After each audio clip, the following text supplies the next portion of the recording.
మంత్రి వాసంశెట్టి సుభాష్ ఇలాకాలో రేగిన ఒక వివాదం పొలిటికల్గా హీట్ రాజేస్తోంది. మంత్రి తండ్రి తనను కొట్టారని ఆరోపిస్తూ ఒక మాజీ సర్పంచ్ పోలీస్ స్టేషన్కి వెళ్లి కంప్లైంట్ ఇచ్చారు. వాసంశెట్టి సుభాష్ తండ్రి సత్యం తనపై దాడి చేశారని చిల గ్రామ మాజీ సర్పంచ్ శ్రీనివాస్ పోలీసులకు కంప్లైంట్ ఇచ్చారు. మాట్లాడే పనుందంటూ టీడీపీ రామచంద్రపురం ఆఫీసుకు పిలిపించి తనపై చేయి చేసుకున్నారని శ్రీనివాస్ ఆరోపిస్తున్నారు. మంత్రి అనుచరులు కూడా తనపై దాడి చేశారంటూ ఆవేదన వ్యక్తం చేస్తున్నారు. చంపేస్తామని మంత్రి అనుచరులు బెదిరిస్తున్నారని పోలీసులకు ఇచ్చిన ఫిర్యాదులో వివరించారు శ్రీనివాస్. సత్యం దాడి చేసిన వీడియోని పోలీసులు బలవంతంగా డిలీట్ చేశారని బాధితుడు ఆరోపిస్తున్నారు. ఈ ఘటనపై రెండు వర్గాలు రామచంద్రపురం పిఎస్లో ఫిర్యాదు చేయడంతో పోలీసులు కేసు నమోదు చేసి దర్యాప్తు చేస్తున్నారు. గడేసి జుమ్ పట్టుకుని నువ్వు నన్ను తిడతా పెట్టరని సత్యం గారు బుర్ర పట్టుకుని మొక్కమే కొట్టరు దెబ్బ. ఫస్ట్ దెబ్బ అయినాక అక్కడి నుంచి వెనకాలలో 15 మంది కూడా ఎలా కొట్టరు కింద పడిపోయినాను.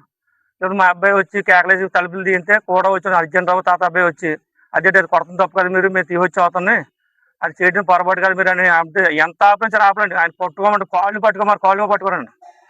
కొడుతుంటే కాళ్ళు తప్పు అయిపోయిందని పోటీ తిట్టపోతే తిట్టండి కాళ్ళు పెట్టుకున్నానండి. అంత అలా కొట్టు లోన్ నుంచి చంపేస్తారో నేను బతనవరు ఎక్కడ నిన్ను అని చెప్పేశాను. టీడీపీ నేత శ్రీనివాస్ గతంలో సర్పంచ్గా పనిచేశారు. గ్రామ కమిటీ నియామకం విషయంలో సత్యం శ్రీనివాసుల మధ్య విభేదాలు దాడుల దాకా వచ్చాయి. తాను చేసిన ప్రతిపాదనని వాసంశెట్టి సత్యం తోసిపుచ్చారని శ్రీనివాస్ ఆరోపిస్తున్నారు. తాను చెప్పాలనుకున్నది చెప్పినా తన ఇంటికొచ్చి కారులో తీసుకెళ్లి మరీ తనపై దాడి చేశారని శ్రీనివాస్ ఆరోపణ. ఓ కార్యకర్త బోల్ పనిచేసిన కష్టపడి ఆయన కొట్టవచ్చి పని అంటే నాకు అర్థం అవుతుంది. నేను వైసీపీ కూడా చేయలేదు నేను ఎప్పుడు కూడా ఎందుకు చెప్తాను.